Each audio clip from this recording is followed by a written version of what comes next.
দেশি পিস্তল ও একটি কার্তুজ সহ গ্রেপ্তার এক যুবক।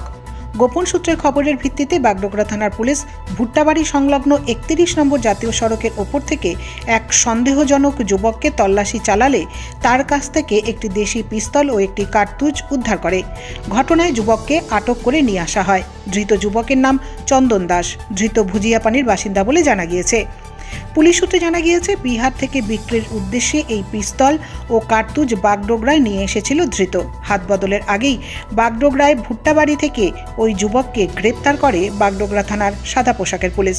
যুবকের বিরুদ্ধে নির্দিষ্ট ধারায় মামলা রুজু করে এদিন শিলিগুড়ি মহকুমা আদালতে পাঠানো হয়েছে। পুলিশ সূত্রে আরও জানা গিয়েছে, 7 দিনের রিমান্ড চেয়ে পুরো ঘটনায় আরও কে বা কারা জড়িত রয়েছে তার তদন্ত করবে বাগডোগরা থানার পুলিশ।